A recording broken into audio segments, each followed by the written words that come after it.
Salam jas merah. Berjumpa kembali dengan saya, Pak Leo Siotang, dalam pembelajaran sejarah. Di channel YouTube saya memang Guru Sejarah.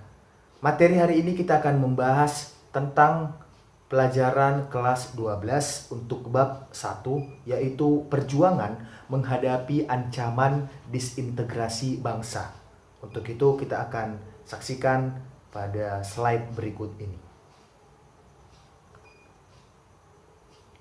Baik, yang pertama, sebelum kita mengetahui apa yang dimaksud dengan disintegrasi, kita harus mengetahui terlebih dahulu, yaitu pengertian lawan kata daripada integrasi. Apa lawan kata dari disintegrasi? Lawan katanya adalah integrasi, berarti disnya itu dihilangkan. Ya, pengertian dari integrasi adalah pembaharuan hingga menjadi kesatuan yang utuh atau bulat, ya. Itu diambil dari Kamus Besar Bahasa Indonesia. Sedangkan kalau menurut ahli, yaitu William H.W., mengatakan bahwa integrasi berarti penyatuan bangsa atau suku yang berbeda dari suatu masyarakat menjadi satu kesatuan yang utuh menjadi satu bangsa. Ya, maka ini ada beberapa suku, contoh di Indonesia ada suku Batak, ada Jawa, ada Madura. Ya, bagaimana mereka untuk bergabung, itulah yang disebut dengan yang namanya integrasi. Ya, itu adalah simpelnya. Berikutnya, ya. Sedangkan kalau ditambahkan nasionalnya, berarti pengertian dari integrasi nasional adalah usaha atau proses mempersatukan perbedaan-perbedaan dalam suatu negara berdasarkan bahasa, darah, sejarah, tanah, dan tujuan yang sama sehingga tercapai keserasian atau keselarasan nasional. Ya, seperti yang terjadi di negara kita Indonesia. Kita ini kan terdiri dari banyak bahasa, banyak darah, banyak sejarah. Setiap daerah punya sejarah masing-masing. Ya kan, sejarah Batak ada, sejarah Jawa juga ada, tapi berupaya untuk kita gabungkan. Ya, itulah yang disebut dengan integrasi nasional. Berikutnya, ya, ada faktor pendorong integrasi nasional dan juga ada faktor penghambat terjadinya integrasi nasional. Yang pertama kan kita bahas, ya, faktor pendorongnya kenapa harus terjadi yang namanya integrasi nasional atau harus terjadi yang namanya suatu proses penyatuan, ya, dari berbagai suku bangsa yang terjadi di negara kita ini. Yaitu karena yang pertama, kita ini sama-sama merasa senasib, sependeritaan, dan mempunyai tujuan yang sama, ya. Lalu yang kedua, karena persamaan nasib dalam sejarah. Rata-rata kita suku-suku di Indonesia itu punya nasib yang sama, yaitu nasib sama-sama dijajah oleh bangsa Belanda, ya, di Batak, di suku Jawa, di Ambon, ya kan, sama semua, senasib. Lalu yang ketiga yaitu keinginan untuk bersatu, ya, keinginan bersatu dari Sumatera, Jawa, ya kan, dari Sulawesi, Kalimantan, dan lain-lain.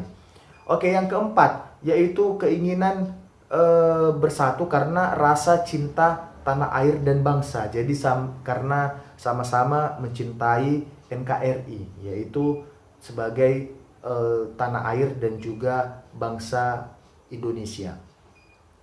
Selanjutnya, ternyata selain faktor pendorong, ada juga faktor penghambat terjadinya integrasi nasional. Yang pertama, itu karena adanya etnosentrisme. Apa yang dimaksud dengan etnosentrisme? Ya, mungkin di pelajaran PKN sudah kalian pelajari. Pengertian dari etnosentrisme adalah suatu pemikiran, ya, yang beranggapan bahwa sukunya itu lebih baik dari suku lain. Nah, ini kan bahaya sekali. Contoh, orang Batak, ya, menganggap bahwa sukunya itu adalah superior, sehingga menganggap suku lain itu tidak ada apa-apanya, ya. Kalau di tingkatan lebih atas lagi, ini nanti disebut dengan chauvinisme, ya. Kalau chauvinisme berarti mendewakan negaranya, sehingga menganggap negara lain itu rendah, yaitu yang terjadi untuk Adolf Hitler ya, membuat Nazi di Jerman, makanya dia membantai suku Yahudi ya. Sedangkan kalau etnosentrisme menganggap bahwa kebudayaannya itu adalah yang terbaik dan menyepelekan kebudayaan daripada orang lain. Lalu yang kedua, tidak meluasnya pembangunan ekonomi dan infrastruktur ya, artinya pemerintah pusat tidak memberikan pembangunan secara merata sehingga membuat integrasi nasional itu menjadi terhambat. Oke, berikutnya kita masuk ke materi utamanya, yaitu upaya bangsa Indonesia mengatasi ancaman disintegrasi bangsa. Oke, yang pertama adalah pengertian disintegrasi dulu. Ya, kita harus mengetahui dulu pengertian dari disintegrasi. Pengertian dari disintegrasi adalah keadaan tidak bersatu padu atau keadaan terpecah belah, lalu hilangnya keutuhan atau perpecahan. Itu menurut Kamus Besar Bahasa Indonesia. Lalu kalau menurut Sukanto dan Sulistiowati mengatakan bahwa adanya suatu bagian negara yang tidak berfungsi sebagaimana mestinya atau tidak bersatu padu. Berarti ini disintegrasi lawannya integrasi, yang mana suatu proses terpecah belah. Jadi sudah ada kian kesatuan yang utuh, lalu ada upaya-upaya untuk melepaskan diri atau ada upaya untuk memecah belah, seperti itu ya. Oke, slide berikutnya. Oke, kira-kira kenapa ada proses atau ada keinginan untuk melepaskan diri atau keinginan untuk disintegrasi? Jadi simpelnya disintegrasi itu seperti pemberontakan ya. Jadi apa sih masalah kenapa banyak sekali disintegrasi yang ingin diciptakan, terkhususnya di negara kita Indonesia ini ya? Jadi yang pertama, karena keinginan untuk mendirikan negara sendiri yang lepas dari NKRI ya, kayak apa, OPM, Gerakan Aceh Merdeka ya kan, dulu itu ada RMS, Republik Maluku Selatan, itu kan mereka ingin mendirikan negara sendiri ya, lepas dari NKRI. Lalu yang kedua, karena ingin mempertahankan bentuk negara federal. Maksud dari negara federal ini adalah negara-negara bagian yang dulu didirikan oleh Belanda. Ya jelas mereka merasa rugi kalau seandainya mereka gabung ke Indonesia. Karena kalau mereka gabung ke Indonesia berarti mereka menjadi provinsi doang. Sedangkan kalau di negara bagian mereka itu sudah masuk ke dalam negara. Jadi mereka menginginkan sistem seperti Amerika Serikat. Ya. Oke, yang ketiga, ini adalah keengganan APRIS di negara bagian yang tergabung dengan TNI. APRIS ini kepanjangan dari Angkatan Perang Republik Indonesia Serikat. Jadi ini militer yang ada waktu sistem pemerintahan kita itu adalah RIS. Ya, mereka menolak bergabung dengan TNI ya, sehingga mereka itu ingin memberontak atau ingin melakukan yang namanya gerakan disintegrasi. Oke, kita akan masuk ke pemberontakan yang pertama. Jadi untuk pertemuan pertama ini kita hanya masuk ke pengertian integrasi, disintegrasi, dan juga pemberontakan PKI Madiun 1948. Oke, pemberontakan ini disebabkan oleh, ya, jadi penyebabnya yang pertama adalah karena kekecewaan terhadap perjanjian Renville. Ya, jadi kekecewaan terhadap perjanjian Renville ini melatar belakangi terjadinya PKI Madiun, ya. Selanjutnya kita akan melihat ya, apa latar belakang terjadinya pemberontakan PKI Madiun. Pemberontakan PKI Madiun itu terjadi karena kekecewaan luar biasa terhadap pemerintahan Indonesia akibat ditandatanganinya perjanjian Renville, ya. Kenapa banyak dari rakyat Indonesia yang kecewa? Karena wilayah kita semakin dipersempit, ya. Sudah sempit, makin sempit lagi. Karena awalnya kita hanya diakui Sumatera, Jawa, Madura. Lalu setelah perjanjian Renville kita makin sempit karena adanya garis demarkasi Van Mook. Apa itu garis demarkasi Van Mook? Garis demarkasi Van Mook adalah garis hayal yang diciptakan oleh Van Mook untuk semakin mempersempit wilayah dari Indonesia, ya. Hal itu membuat Perdana Menteri saat itu, yaitu Amir Syarifuddin, harus lengser dari jabatannya karena dia mendapatkan kecaman hingga mosi tidak percaya, sehingga dia harus lengser pada 23 Januari 1948 dan pemerintahannya itu digantikan oleh Amir Syarifuddin sebagai Perdana Menteri Amir Syarifuddin digantikan oleh Muhammad Hatta. Ya. Lalu inilah awal dari pemberontakan PKI tersebut. Ya, Amir Syarifuddin akhirnya memilih menjadi oposisi. Oposisi itu maksudnya adalah seperti lawan dari pemerintahan. Ya, lalu dia mendirikan FDR, Front Demokrasi Rakyat, itu yang terdiri dari gabungan PSI, Pesindo, Partai Buruh, SOPSI, Barisan Tani, dan juga PKI yang nanti menjadi ujung tombak dari pemberontakan di Madiun 1948. Selanjutnya, Muhammad Hatta meneruskan program reorganisasi dan re-rasionalisasi atau RERA yang sebelumnya dicanangkan oleh Kabinet Amir Syarifuddin.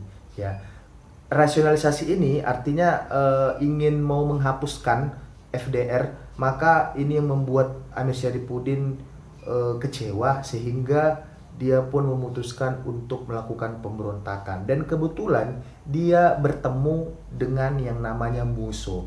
Jadi Amir Syarifuddin ini seperti dicuci otaknya oleh Musso, dan Musso mengajak agar Amir Syarifuddin bergabung dengan PKI dan melakukan pemberontakan.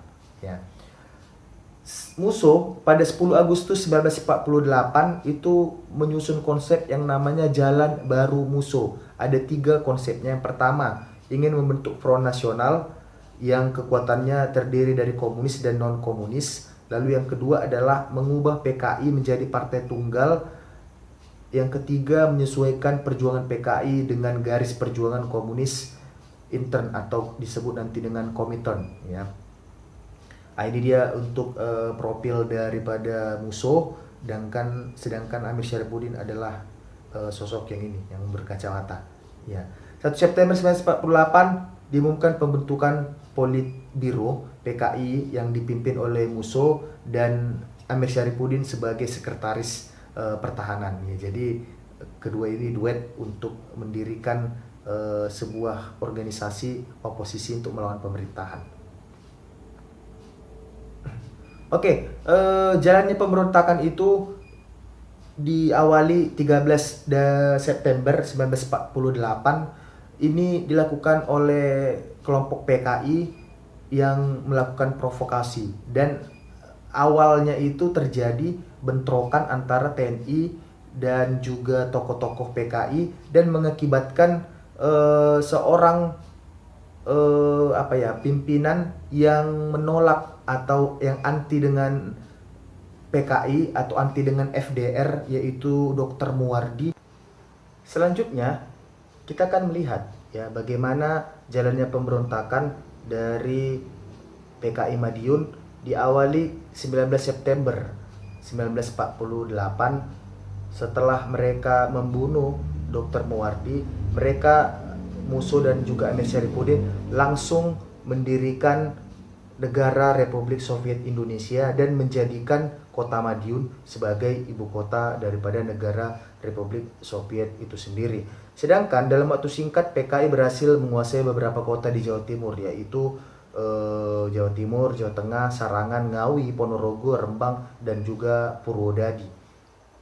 Lalu bagaimana upaya pemerintah pusat untuk mengatasi pemberontakan daripada PKI Madiun?